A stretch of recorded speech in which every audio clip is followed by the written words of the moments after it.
After a very rocky 2002 that saw a name change, a brand split, and several talent come in and out of the company, 2003 seemed mellowed out. Of course, this is in comparison to 2002.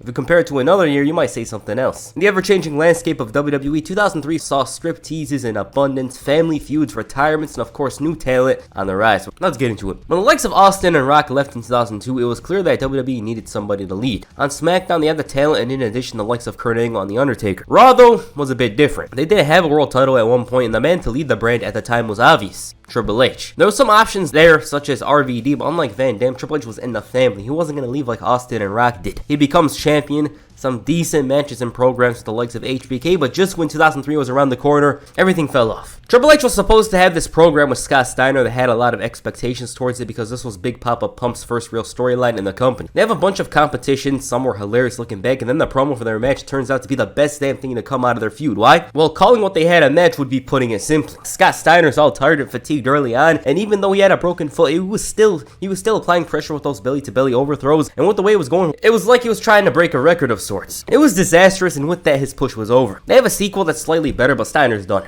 Off to WrestleMania, Triple H becomes racist for a month, and the story was looking like it's building towards a Booker T victory. It was going to be nice and all, but then he hits a pedigree and lies on the mat for a long-ass time before going for the cover. Why would they book a story like that? Well, as The Rock says, because. I don't want to talk about this. This storyline's been talked about a million times. Kevin Nash is here, and barring a few moments, this feud was forgettable. Triple H was gaining a reputation, a bad one at that, for taking up too much time, for taking up too much of the spotlight, and having bad matches. If he had good matches, no doubt about it, he wasn't going to get all this hate. Then Goldberg comes around and loses at SummerSlam despite the champion being injured, and it's of course a financial tactic because now Goldberg's incensed and he's got to put up his career at Unforgiven to challenge for the title. He wins, Reign of Terror mellows out for a bit. Things were calm. But only one thing did remain. One thing did remain, however, and that was Triple H's long-ass promos. And once again, if he lost some matches that should have been booked at the time, others wouldn't have hated it as much as they did. I personally hate this topic because everyone and their mom talked about it on YouTube, and you see the same takes. So there's not much to add, and if it wasn't for the fact that I'm making a year video, I wouldn't be talking about it. Meanwhile, on Smackdown, the McMahons were all over the place, whether it's John Cena smacking Stephanie's ass or Vince being with Sable. Am I gonna lie and say some of these stories weren't entertaining? No. Mr. McMahon's feud with Mr. America provided the memorable lie detector test. Zach Gallen signing with the company, having a feud with the boss is inspirational, but at times it was too much. Like, we got a talented roster in front of us. They can talk, they can dance, wrestle, whatever, and the McMahon family drama should have been left in 2000 in favor of them. But no, family drama was on the menu. It of course led to that Vince and Stephanie match at No Mercy, which was very bizarre. Stephanie lost her role as GM due to her getting married and therefore going away, so Paul Heyman becomes GM and immediately chose his favorites. There was more to do with the current talent. I just don't see why they could have done the McMahon story. It wasn't the Attitude Era anymore. Things have changed, and there was a talented roster in front of them. SmackDown 2003 is notorious for a couple of things. One of these things that seemed so random was Mr. America and Roddy Piper randomly feuding. Like, why the hell are these two restarting something from 20 years earlier? Maybe it's somewhere nostalgic, but I doubt it went beyond that. I mean, if this feud was good, we'd be talking about it right now. That said, it's not like everything that's memorable was good. Triple H's run was memorable, but not for the right reasons. Which leads me to the WCW disappointments. As you know, Raw kinda had a WCW vibe in 2003. The commentary table was on the stage, and of course, a bunch of talent from WCW was on Raw. 2003 saw the returns of Scott Steiner and Kevin Nash. Both men's returns seemed very optimistic initially and was going to provide a much needed shot in the arm to the main event scene. By the end of the year though, none of these men were even close to the mid-card, let alone. Nash was gone, so that kinda goes against that claim. Otherwise, he would have faced Goldberg for sure, and the only reason why he didn't face him was because he suffered an injury. The Steiner, though, was finished, and to top it all off, Goldberg, despite having a successful run on paper, was extremely disappointing and disappointed with the company itself. These three were supposed to be game changers for the Raw brand, and only Goldberg was that, and even then, his run isn't looked at fondly. With 2003 being the year the likes of Christian were sent out to fly on their own and prosper, Lance Storm suffered the exact opposite. We've known this, but Storm isn't the most charismatic characters. What he's known for is his in-ring stuff, and anything else, well, maybe that if I could be serious for a moment thing that he used to say. He was given a lot at this point to show some character, and at one point Stone Cold even called him boring to his face, slept on the stage, and this forced Storm to get out of his comfort zone in some very random segments. Some of these were funny, but he clearly showed that he was lacking, and for as much as he did, it wasn't enough to warrant a push in the eyes of management. If it did work, I feel Storm would have done more in WWE, but that's common knowledge. With the 2000s being the 2000s, WWE's philosophy was whatever. Violence, Plenty. Language, sure. And of course, the sexual stuff. The Divas were wearing some very revealing clothing, at times taking them off, and some of the stories revolved around the likes of Tori Wilson stripping. And at one point, Shawn O'Haire managed to convince Dawn to show her boobs, and of course, there was the Miller Lite partnership at WrestleMania 19. Things get calm for only 5 minutes because Sable is here, and she was the one who practically brought sex appeal to the forefront in WWE. Girls Gone Wild partnership is in effect. Tori Wilson and Sable have a marquee segment at Judgment Day, and from my perspective, May of 2003 is probably the perviest month in WWE. Every week they're talking Girls Gone Wild. Stacy's out here giving Scott Steiner lap dances. Maybe that's in June, but 2003 was really on something in that area. And this is just the stuff I mentioned because there's more. I thought 2002 was crazy in that department, and it is. But 03 really puts up a fight. Theodore Long up to 2002 had a nice career. He managed several icons in the industry, Butch Reed and Ron Simmons, The Undertaker, Sid, many. He became a referee and was a standout in the Attitude Era, and with the Ruthless Aggression Era in full swing, he was brought on as a manager. Manager to Rodney Mack. Mack was hyped up initially and in kayfabe was so confident of his abilities that he challenged any white person in the challenge known as the White Boy Challenge. Teddy Long would be trashing the jobbers and Mack would beat them quickly. Unfortunately for him, this didn't last long and Goldberg ended up ruining everything. Being a good guy though, Goldberg actually wanted to keep the streak going in real life. He fell for Rodney Mack, but they weren't going to do that. There was no way. Mark Henry returns from one of his many developmental stints against Booked Strong to close out the year with Teddy Long as his promo. It was a team that could have challenged and even won that title because, as I say, the Raw Tag Team division wasn't all that at the time. They could have provided depth for the tag division, which was essentially La Resistance and the Dudley Boys, and the duo stood out because of how different they were in their approach and had this aggression that stood out. And plus, they had Teddy Long. But things didn't work out for the duo. Around the fall of 2002, Test received a sudden change. For one, he was now a face, and two, he had a new look. This coincided with his relationship with Stacy Keibler. That was the entire cause of all these things. He's having a good relationship with her and had direction. Then in kayfabe, he's out here partying and losing focus of the fact that Stacy Keibler's in front of him. Test was losing it a bit and felt the need to check on Tori Wilson's magazine, and every time he gets caught doing something, he's acting all aggressive and trying to downplay the situation. And this happened at the worst possible time because Big Papa Pump was near. His presence was immediately a threat, and Stacy saw him as a potential tag team partner. That doesn't work as she's out here giving him lap dances, much to the frustration of Test. It got to the point where Test was without a girl and had to fight Steiner in a match to reclaim her. Life's bad for Stacy, but then it get worse as Steiner was now Test's server. Then in a random twist, he turned heel and they made her their dog. Why? Because if you were a heel in the 2000s, you have to do this stuff. It's essential. The run itself was very random. With that said, Mick Foley fired them and Stacy was free. The story was very wacky. A lot of stuff happened during the whole thing. It brings a different vibe to Raw 2003, and again, this is one of those things you'll never see in this current day and age. You just won't, because as I said, it's a different time. Back then, they were doing everything that they thought of. Anything they thought in their mind, they'd be throwing it out there. They'd be booking a storyline, making a 3-month story out of it. They won't do that now. They just won't. Now, SmackDown on the other side didn't really have an empty hole to fill in for a romance story.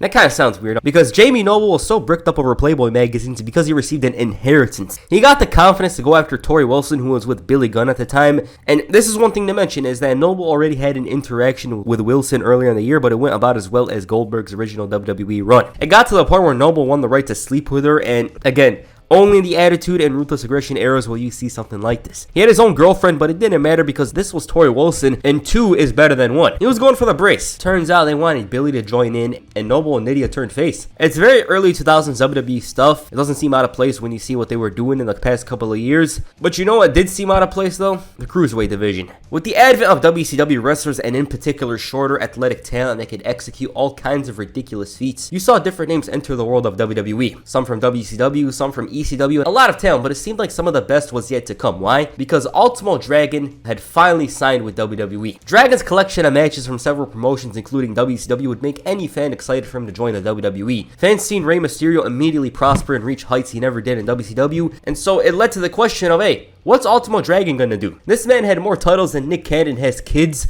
all around the world, and in addition, he's already wrestled on national television in the United States. Unfortunately though, this is looking at Ultimo Dragon on paper. After suffering an arm injury in 1998, the doctors botched his surgery, causing him nerve damage, and he was forced to retire. By the time he returned in 2002, it wasn't the same, and in addition, he was much older. His debut brought great optimism, but nothing came out of his entire run, and it was such an iconic name that was overlooked. The only pay-per-view appearance he has was at WrestleMania 20, which was ironically a dream of his to compete at Madison Square Garden and WrestleMania. The run was a success. Of course, if he had his 1997 form, I highly doubt he would have been relegated to Velocity. Maybe they would have. I just doubt it though. On the other side of the spectrum, the SmackDown Tag Team division was doing much better. The idea Paul Heyman had for the SmackDown 6 morphed into a full-on tag team division. It gave the world's greatest tag team and Los Guerreros a platform, and those two teams were involved in several incredible matches throughout 2003, especially Haas and Benjamin. They were flying all over the place in matches with Brock Lesnar, climbing ladders in matches against Eddie and Tajiri, and having an iconic match against Ray and Billy Kidman. On Raw, though the division wasn't that memorable, La Resistance came in with the most generic "I hate America, we're foreigners" thing. The Dudleys were doing some stuff, but it didn't feel as important as what Smackdown was doing with the tag team division. Storm and Regal started off the year. There was some sort of power thing over the Dudleys. Kane and RVD had a decent run, but for most of the year, it was about La Resistance and the Dudleys. If it was awesome, obviously it would have stood out, but it wasn't. It was just there.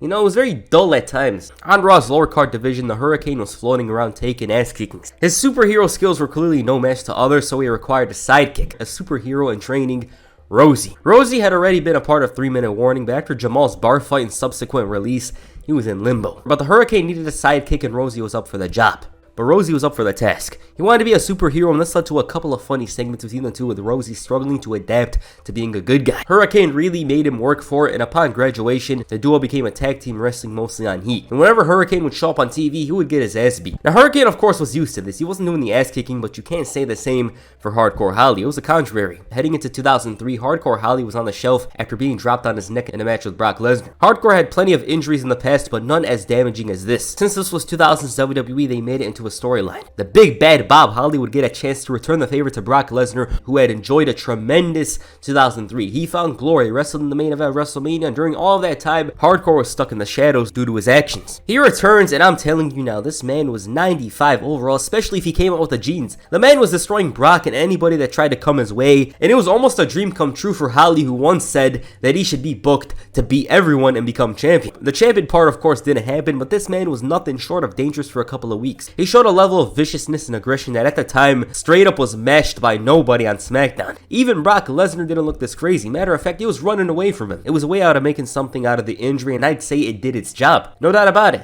It was the biggest thing Hardcore Holly had up to this point. Now, 2003 compared to other years had a bunch of notable releases. This was around the time where the roster was extremely stacked, and so it meant some cuts had to happen. Raven was one talent released. I don't think he was too bothered by it because he had some bizarre 7 Deadly Sins story that was a failure. It was so bad. It's something that would make you look in the other direction. It's horrible. Bull Buchanan was another name released, D'Lo Brown, Kevin Kelly, and then right after WrestleMania, Jeff Hardy. Hardy's release almost comes as a surprise, but if you look at the events that led to it, it's the contrary. Hardy had a lot of personal problems that affected his work. He wasn't performing well, his attitude was different, and they released him. Of course, the door was open, but the charismatic Enigma had to wait it out. His release wasn't even the biggest headline of the year, as within the span of a week, WWE released Roddy Piper and Mr. America. Roddy Piper was in an HBO show talking about the wrestling business, and this got him released. He was with Shawn O'Hare, and that basically ruined his push, although technically it was over by this point. And Mr. America, well, Hulk Hogan, had issues with the usual stuff. This is the same stuff, you know. His contract, WrestleMania payout, and he disliked being booked behind Brock Lesnar and Kurt Angle. Why? Because he thinks it's 1991. Now, he was a top guy, no doubt about it, even in the year of 2003, and you go forward, that's the same story. John Cena was on top in 05 and 06, but I also loved Hulk Hogan. I thought this guy was one of the best. But at some point, you had to look forward, but the way they treated him here was on point because he was a big part of the show. Just not the main story, although even that's debatable. Hogan was so disappointed by being featured on Smackdown as well because Raw was considered the A show, and business-wise, it was. So that explains why whenever he returned, it was on Raw. Crash Holly was released around this time. Nathan Jones quit when WWE was on tour in Australia. He couldn't continue with the schedule. It took a lot out of him, and he decided to stay home. Christopher Nowinski's time after Tough Enough looked like a huge opening for him to enter the world of WWE. His Harvard heel character was doing well for him and getting him some heat. He was doing his own thing, but the moment he came down to an injury, it was the beginning of the end. He suffered a concussion during the Royal Rumble after Edge and Rey Mysterio double drop kicked him. They didn't connect well, and the Harvard graduate was sidelined. Then he suffered yet another concussion in June of 2003, and it was expected to leave him sidelined for a bit, but it turned out to end his career. He was slowly phased out, and it was very premature. He was in a tag team with Roddy Mack. They beat the Dudleys, and he was done, just like that. For himself, he looks at it as a blessing in disguise, of course, because of his work with CTE. But you just gotta wonder, like, what could have been of Christopher Nowinski? Because the man was athletic, he had a good heel character, and I'm not saying this guy would have been world champion or anything like that, but who knows, maybe he could have been IC champion. It's tough to say. I know he was kind of jobbing a lot at the time, but you never know. The Cruiserweight division was in full swing. After the WWE split their roster, SmackDown got the division, and it's unfortunate to say this, but 2003 was its peak. The reason why it's unfortunate is because it was so good for a short time. Tajiri and Billy Kidman, Matt Hardy version 1 losing weight to get to 215, and the fast-paced matches really stood out here because the rest of the matches on the shows were more of the same. The Cruiserweights matches weren't that long, but they made the most out of their minutes and almost never disappointed. The division was at its most valued, and after here, that would be a different story. As always, the year can't go by without injuries, and 2003 had its fair share. A lot of these injuries were significant and affected the on-screen product. Chris Nowinski's concussion, William Regal's problem was very strange compared to others. However, during a trip to India, he fell ill, he can't sleep, and now suffers a concussion. His situation was so out of the left field and was unusual. Turns out, he had a rare heart condition and looked death in the eye. The distance between Regal and death is the distance between your fingers, and at one point, he was considered retired. There was one point where they were about to cut his leg off because he developed sepsis. So Regal went from a nearly fatal end to almost being amputated, to considered retired, to training for his return. It was truly a remarkable return, but it took him a year. He didn't return until after WrestleMania 20. On the other side, Edge, who was on the verge of superstardom, had to nurse a neck injury which was caused by the multiple ladder matches. The most significant was the no DQ match with Eddie Guerrero. After a sunset flip, Edge felt a crack in his neck and it wasn't the same from there. He had his finger on the pulse at this point and he was slowly reaching his final form as a babyface. And just to understand, I'm not saying some wouldn't have turned on him later or anything like that. However, Edge was all fired up and you couldn't say the same for his 2004 run. Here, anything was possible, but he ran into the brick wall that was injuries. And neck injuries are amongst the worst in the wrestling industry. So Edge missed the entire year and had to be sidelined for WrestleMania 19 and 20. Two WrestleManias where he could have made an impact have turned into missed opportunities. Those two events were deprived from him, and to top it all off, had to come back to a crowd that wasn't down with his character. Kurt Angle was on the verge of missing WrestleMania as well due to nagging neck injuries. His situation was a bit different, however, his Angle was out of his mind and in another realm far away from this universe. Brock Lesnar was very close to winning the title from him and facing Chris Benoit in the main event. Benoit was a viable opponent, and for a replacement, it can't get any better than him. Angle fought through and managed to make it to Seattle, though, where Brock Lesnar looked worse off by the end of it as he almost destroyed his own neck. Batista and Randy Orton hurt themselves in February and almost put a stop to the Evolution faction. The leader himself had a groin injury, which really should have been tended to immediately because the man was unable to wrestle long matches, not to mention he was feuding with Goldberg. It led to the game wearing the biker shorts for a couple of months and getting bloated. It was a tough time. The Divas division of 2003 is probably the peak of this era. It had been building slowly and more talent was being featured. After 2003 it got weaker for certain, but that's not the point. Work done to build up talent like Molly Holly and Jazz was paying off in 2003. Victoria in particular had a standout run in the early parts of the year, as she was a very unique character that stood out from the division, and what helped a lot was her effort into making Victoria somebody who was truly deranged. Her hype faded after WrestleMania, but was slowly rekindled heading into 2004. Jazz's year was looking very optimistic. She became the women's champion, and right when things are going well, she suffers an injury and goes away for 6 months. At the same time emerged a new face, Gail Kim. Gail Kim's reputation to the wider audience was largely unknown. She had made a name for herself on the indies and was somewhat mysterious, especially because the vignettes airing for her were inspired by some early 2000s stuff like The Matrix. And they made her champion on her very first night. It's a very crazy decision, especially because nobody was familiar with her, and winning a title in the first night is absolutely tough because on one side, it can legitimize said individual, or two, it could overrate them. In Gail Kim's case, especially if you look at the clips involving her on Confidential, she had a unique ability which was suppressed, so basically she was almost a Matrix character without the charm in her first few months. That's the only thing she had to her. Her wrestling ability wasn't really shown that much, it was limited. And so she held the title for a month. She didn't hold it for long. Instead, Molly Holly became champion. And I think when we look at this time period's champions, the champions from this Divas era, this Molly Holly title reign is the true standout. She held the title for nearly 8 months and actually defended the gold often, because long title reigns, especially women's title reigns, had a problem where the champion would hold said gold for long, but didn't have much of a catalog. Molly didn't have that problem and easily eclipsed her 2002 run. What makes this run so good is the variety. Molly had some nice matches with the likes of Gail Kim, Lita, Trish Stratus, Victoria, and there's no doubt in my mind that Molly Holly was the women's wrestler of 2003. She used to wrestle aggressively, trying to rip open someone's jaw, and at the same time she'd be showing off some impressive athleticism by hitting the Molly go-round. And one thing to mention is that the women in general didn't have that strong promotion like they do today. As strong as this era was in the women's division, it lacked a true focus and identity and a desire from higher ups for it to succeed. Because I'm pretty certain if that was the case, everything about this era would be a different story. 2003 was another step in the right direction for the women's division. Things heated up with Lita's return around the end of the year, and heading into 2004, the return of Jazz, victorious as a face, but this was as good as it was going to get for a while. While the likes of Randy Orton and Rey Mysterio were making a name for themselves as newcomers, or in Rey's case being reborn with the mask, Christian was looking to finally carve his own path. As a tag team wrestler, Christian needs no introduction. Whether it's with Edge or Chris Jericho, he's excelled in that area, and Christian was a bit decent as a singles wrestler. It's just his identity was mostly associated with somebody else. And throughout 2003, he was largely associated with Chris Jericho. But that said, he made some strides into becoming his own guy and embarked on a journey that would see him become one of the most decorated champions of the 2000s. For one, he captured the Intercontinental Championship and took advice from The Rock on becoming a special kind of talent. This caused a change of character. Christian cut his hair, started calling himself the Captain Charisma, and it was a noticeable change because of how he carried himself. He was mostly the same guy as previously, but it's like he had a chip on his shoulder. His latter match with RVD was one of the very best matches of 2003, and this set him on a path that changed the trajectory of his career, because without the change, he wouldn't become popular in 2005, maybe he wouldn't have had a great run in TNA. Sometimes just thinking about 2003 WWE brings some random moments to mind. The GGW pay-per-view that's unreleased, the White Boy Challenge, Spike Dudley taking that nasty bump on the table, Rene Dupree winning a title at 19, that segment with Shane McMahon and Kane at the restaurant, Eddie Guerrero destroying Tajiri for bumping into his lowrider. There's a lot of stuff that comes to mind. At this point in time, WWE had made no doubt about it that it was an entertainment company. It was more entertainment than wrestling, and this was expanded on in the coming years. WWE Films was created.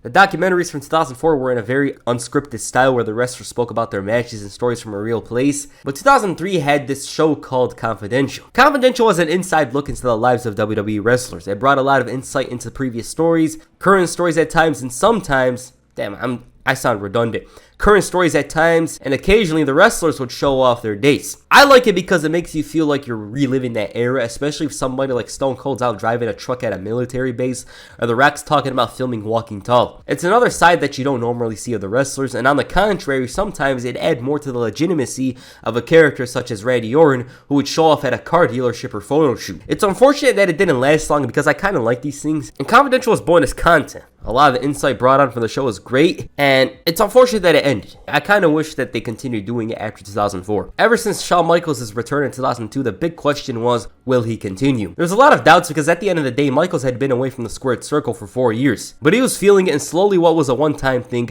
turned into a permanent stay. Chris Jericho was initially supposed to face Edge at WrestleMania 19, but managed to catch fire with Shawn Michaels, leading to one hell of a match. A match that many consider to have stole the show. And the program itself was very strong and showed that Shawn Michaels was here to stay. His performances were a step above almost everybody and showed that he had a place in this era. For Jericho, it was another notch up his belt and brought optimism for his future, especially after the previous WrestleMania, which was simultaneously his professional peak and absolute most disappointing time in the last few years. Y2J was in fine form. His year was mostly as an upper mid-carder, but you would be pressed to find a disappointing performance whether on the mic or in the ring. He brought in the highlight reel, which was absolutely hilarious, entertaining, and he was electric. Shawn Michaels, though, it was business as usual, and as good as he was, and he was amazing, he was world class, he was on a whole other level, we still hadn't saw his final form, which would come into its own in the following years. Unfortunately for Stone Cold Steve Austin, you couldn't really say the same. Austin's walkout in 2002 was a huge story in the world of wrestling. The top face of the company, dissatisfied with his positioning in recent months and the questionable decisions surrounding him, opting to leave. Austin had a lot of problems outside of the ring as well and kept a low profile heading into late 2002. Rumors of a return circulate, especially because WWE's business was doing bad at this point without Rock and Austin, and it's a level of bad where there was a lot of doubts over the future of wrestling in America. After a high-rise building meeting, which was quoted by Austin as a situation where somebody could have been tossed out the window, and this was of course referring to the tension because at the end of the day, nothing was going to happen physically, of course. Vince and Austin came to a mutual agreement to begin work for his return. Austin had some issues with Triple H that aren't often talked about, but he spoke about them in an interview with Raw magazine in early 2003 and said, Triple H's constant reference to me taking my ball and going home. You want me to pull an Austin or whatever? Here's a guy who needs to stop worrying about me. I'm not even with the company right now. He needs to worry about his own character and drawing big money for the company. Oh, but the business is in a down cycle. That's very convenient. In my view, he's not where he should be with the amount of TV time invested in him. Aw, man.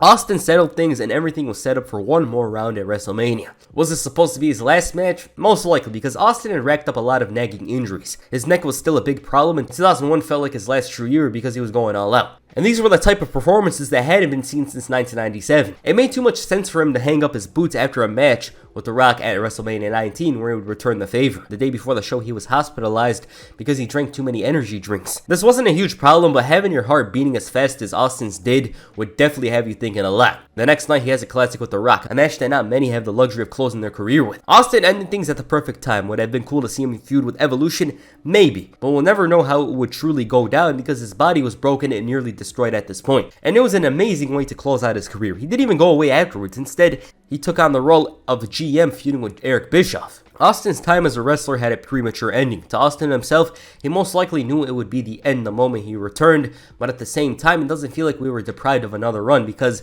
it was satisfying. It was complete. His career was complete at this point. The mid-card on Smackdown had a healthy and strong selection of wrestlers. Some of these guys were on the cusp of the main event scene, like Chris Benoit. Benoit's performances were helping him build momentum, which would lead to a very memorable 2004 for him. The Rabid Wolverine was amongst the most respected wrestlers in the entire industry, and many were hoping and praying for a world title reign. Experienced veterans like Rhino, Big Shawn, and these men, especially the likes of Benoit, Rhino, Guerrero, were having some exceptional matches. And Raw at the time had just brought back the Intercontinental Championship, so naturally SmackDown followed up with the introduction of the United States Championship. The US title was a strong asset to the SmackDown roster, and initially they saw it that way. Eddie Guerrero, the first champion, went from a somewhat hated heel to a loved babyface in only a month. This man was building some hype already, and by the end of the summer, he was one of the most popular wrestlers and a potential candidate for the WWE Championship. Eddie was in a very profound situation, a situation he had never experienced before, and it all came down to him being himself. Riding with a low rider, showing lots of charisma, he was technically a bad heel because the fans started loving him. And throughout the rest of the year, Latino heat was a huge highlight of SmackDown. I don't think Eddie himself expected it because it just came from out of nowhere. It was a huge draw for the Latino community. They loved him, and to this very day, they still do. That summer turned out to be a special one for him and would drive him to the WWE Championship. The US title was doing well with Eddie, but the moment the Big Show touched it, this man had only one title match. He just had it on his shoulder like a prop and went on about his business like it was a watch. Almost every feud he was in didn't involve the new title. Why? I think The Rock knows why here. But about the Big Show himself, this man was diabolical. It was a comeback year for him though. He was finally booked like a monster and somebody who was feared. Was he a super monster? Hell no. This man still lost a couple of times, but he was in a much better position. It didn't really involve any risky booking decisions like Kane. Kane's 2003 was a very strange one. They started out the year in a tag team with RVD. The team had some comedy moments and was very casual, which was what Kane was in the past few years. His booking was casual, and then they have this bright idea to have him unmask. And if he follows through and it fails, it's on him. But he follows through. Triple H, of course, was the one who did it because why not? And the unmasking itself was strange. And as tough as it was going to be, the way this man was booked was excellent. He wasn't this strong since 1998. He'd throw Eric Bischoff off the stage, burn JR, Tombstone Linda, and the Unmasking upgraded his stats from an 86 rated to a 96 rated. He was at times positioned as the main story of Raw, and nobody dared to challenge him except Shane McMahon. This led to a very chaotic and entertaining feud. Shane's balls were electrocuted, he jumped off a stage, although that's a normal day for him, crashed a limo with Kane inside, and to top it all off, faced him in an ambulance match. It was all building up to Kane potentially winning the World Heavyweight Championship from Goldberg, but we don't talk about that here. I find it unfortunate that Kane didn't win the title here, especially because of the strides he made in unmasking. He did that. The story actually succeeded, and instead of winning the title, The Undertaker ends him at WrestleMania 20, and he's never the same. It's tough, but Kane made good on the assignment. It was bound to end with The Undertaker, of course. It's just I think more could have been done. Bill Goldberg's status as a WCW icon had led fans to speculate on a potential WWE return. Goldberg's demands were far too much for WWE to consider, but because the ratings were falling hard, they had to give in and give him a year-long contract worth $1 million. Goldberg was strongly considered for WrestleMania 19 in a match with The Rock, but they decided to bring him in the night after WrestleMania. Great debut, all is well, but this is where the problems would become apparent. Goldberg in WCW was a clear-cut good guy, but he mostly played by his own rules. He was a loner, so seeing him wear Goldust's wig caught a lot of people off guard, and not in a good way. Then to make matters worse, Goldberg had to wrestle in long matches, which clearly exposed him. It was a situation where WWE was like, we're giving you $1 million, so you gotta follow through. The WCW Goldberg wasn't to be found here, not to mention the politics pissed him off. He disliked his place in WWE, and as I said, that $1 million contract put a big red target on him, to the point where Linda McMahon called him a failed signing. The WWE style didn't suit him at all. They were asking him to go on a tour in Australia, which he had a right to decline because his contract was different, and he did just that. He said no, which didn't help him at all. He becomes champion, the run is just there, and the fans did see the explosive Goldberg, but at this point, he was checked out. And after losing the title at Armageddon, he threw a fit, leading to a month-long suspension. It wasn't his place. WWE weren't going to invest all this in a man who had a year-long contract, and Goldberg wasn't going to compromise and stay in a place he disliked. So that's what happened here, and the relationship between both sides was strained, and it would take 12 years for them to fix it and have Goldberg return at Survivor Series in 2016. 2003 was a very remarkable year for John Cena. The man had developed a rap character and improved himself all around, whether it's charisma or in-ring. He was slowly winning the fans, especially after he returned in March of 2003. The Doctor of Thuganomics was feuding with the biggest stars on Smackdown, challenging for the title on pay-per-view, and all around being a valuable character on Thursday nights. Cena's status was rapidly rising amongst the ranks of Smackdown, and it got to the point where they had to turn him face. Cena didn't really need a face turn at the time, but it was no doubt about it welcoming. In addition, it was a huge opening with Kurt Angle reverting to being a heel and The Undertaker going away. Already, he was main eventing SmackDown. His raps were funnier, especially the one against Big Show, and WWE knew what they had in their hands. So building up himself in 2003 was going to reward him in 2004. 2003 may have been an all-around noteworthy year for John Cena, but you can't say the same for The Undertaker. The year as a whole was lacking a bit, and this is mostly because of the booking, because in-ring, it's actually The Undertaker's strongest year up to this point, I'd say. He has this forgettable feud with Big Show and A-Train, tried to carry Nathan Jones to a WrestleMania match, but because he was too green, it turned into a handicap match. After WrestleMania, he's feuding with the FBI, and it's a whole lot of nothing. John Cena catches his eye, and it's a feud to help the rookie improve. Good match at Vengeance, but then it's back to A-Train. They finally think, hey, why not put Undertaker in the main event scene? And what follows are some of his very best matches in the year. With Kurt Angle, Brock Lesnar, tag team matches, it doesn't matter. And just when things get going, he's gotta go. And they did it in a huge way by having Kane burying him alive. It was a fitting way for the American Badass to go out by his brother and by being buried alive. I do wonder how his persona would have continued afterwards, but I'm sure WWE did him a favor by bringing back the Dead Man persona. He was always going to be a main eventer, a top guy, but that Dead Man character was meant for him. It just was. Triple H's evolution was used as a tool to bridge the gap between the past, present, and future. The main job of the faction was to ensure Triple H retains the title, but at the same time, it was all about helping Batista and Randy Orton achieve superstar status. In Orton's case, the early parts of 2003 were rocky. He finally returned from an injury and all's going well. The game's by his side, the nature boy, but he quickly disappears because of a foot injury. This man was almost cursed with injuries, but the moment he returns with the mask on, all is forgotten. Randy Orton quickly becomes a legend killer, shows off his charisma, and at 23 years old, this man was the future of WWE, and he was doing a good job of backing that claim. Orton had a huge upside at a young age that was extremely unusual, especially in WWE, and this man played the role of a dastardly heel almost too good. He achieved his biggest accomplishment to close out the year with the Intercontinental Championship and continued his feud with Mick Foley, which led to superstardom. Superstars are worth throwing around often, but there's not many true superstars out there. The Rock is the very definition of a superstar, literally and figuratively. His time in WWE was slowly coming to an end, and everybody knew that he was basically on his way out. The Rock didn't have the most positive reception when the Long Island fans got word of his departure, and after the show concluded, he let them know his true feelings. Off he disappears. Rock's gone in Hollywood for 5 months, and upon his return, he's gone to Hollywood. Rock held resentment from the fans disliking him a few months earlier, destroyed Toronto who tried cheering him, and all around you can see how much fun he had. He was enjoying himself a lot, and he ran into another problem. The fans loved him. He'd curse them out, make jokes about their city, but at the end of the day, The Rock was their guy. He was here for a good time, not a long time, and he made good on it. That Act 3 promo at WrestleMania is probably my favorite Rock promo ever. And as I said, 3 months. This guy was around for literally 3 months, yet everyone still talks about this thing to this very day. Upon his comeback in June, he was a face once again, and every attribute he had as Hollywood Rock was still there. It's just he was making fun of heels now. By the end of the year, Rock's Hollywood character was done. He was back to being his regular self and was about to embark on one last run with Mick Foley. I just love Hollywood Rock. You guys know that. Every time we make mention of him on the channel, I always speak good about him because Rock just came in effortlessly and had one last great run. You know, like match-wise, he was wrestling decently. His match with Austin was great, but his character work was on another level. Now, you guys know, I always save the best for last. Brock Lesnar and Kurt Angle's feud. These two men had an incredible 2003, and it's largely due to their feud. Every time Angle and Brock connected, it was world-class, even their backstage promos. Whether it's the one where Angle tries to paint a picture of what WrestleMania is all about, or that time where they were messing around, everything was good about it. The story went from intense, Angle robbing Brock of his title shot, and Brock had to bounce back and face him at WrestleMania, to a friendship.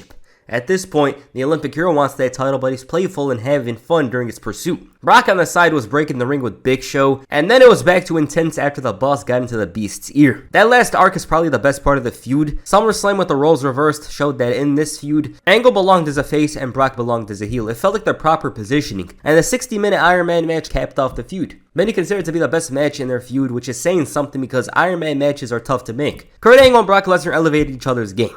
Angle had Benoit and Austin, but Brock Lesnar basically forced him to climb up a level. You know, they're bringing the best out of each other. And Brock never really had a skilled opponent like Kurt Angle. They had the comedy, the intensity, and of course, the world-class action. Alright, I'm gonna just talk about some of the best awards here quickly before we end the video. So Tag Team of the Year in my eyes is the world's greatest tag team. I don't think there was a more consistent tag team in WWE at the time. Lost Girls were very entertaining, but Charlie Haas and Shelton Benjamin had it on lockdown throughout the entire year. Most underrated, this is in management's eyes of course, I'd say Rob Van Dam. RVD, I feel like he should have had a bigger year, him and Booker T in particular. The main focus on Raw, though, was with other guys like Triple H and Goldberg, so they were very affected by it. Women's Wrestler of the Year, Molly Holly. I said this earlier, it's simple. She was the most consistent, she was on point, she had a great Women's Championship reign, and I can't really give it to anybody else. I just can't. TV Match of the Year, Shawn Michaels vs. Triple H, Raw, December of 2003. I was going to give this to the next match, which I consider the match of the year, but we can't have it hogging the awards. HBK once again was at his best here. The Game matched him, which is amazing. It's hard to say that there was a better match on TV, barring a certain match, than this one. As for my match of the year, I just got to give it to Brock Lesnar and Kurt Angle, Smackdown, September 18, 2003. They capped off the feud with something that was all around amazing, and the fact that they did it for 60 minutes really showed the skill level that these guys were on in 2003. Promo of the year, The Rock. You guys know why. I literally explained why. The Rock's the great one. He really showed up here, and every promo of his was so damn entertaining. He was on point. He was world class. Wrestler of the year. Now, if you watched WWE in 2003, a lot of guys had momentum. A lot of these guys showed up. They had some great performances. Great on the mic at times. But the most consistent to me is Brock Lesnar. Brock Lesnar had the entire year on lockdown. Brock was the guy. They were pushing him hard. He was delivering. Especially once he turned heel. That heel character of his really showed how much Lesnar had evolved. He got better as a promo. His work was more aggressive, more methodical. And the only reason why people don't talk about him much is because this was the time period where he walked away. I think late 2003 Brock Lesnar needs to be appreciated. But yeah, he had a great year. I feel nobody comes close because they just lack that consistency like Brock Lesnar did, so yeah. Alright, WWE 2003 was a strange year. The most stacked roster of all time. Some guys were lost in the shuffle for a bit. And a lot of people will consider a weak year. I'd say it's a transitional year more so. A lot of stuff was very bad. On the other side, you have Kurt Angle and Brock Lesnar having world-class performances. HBK every week was putting on a classic. But one thing for certain is that WWE had their direction at this point. They knew where they were going heading into the next couple of years. So that's what it has over 2002. That said, I don't know, it just wasn't a great year, I'd say, all around. There was some great stuff, but at the same time, they were really screwing up. They were messing up some booking decisions. That's what hurts it. Alright, what did you guys think of WWE 2003? Please comment down below, and that's the first video. Make sure you hit the F5 on the like button, and perhaps the pedigree and the subscribe button. Peace. I'm out.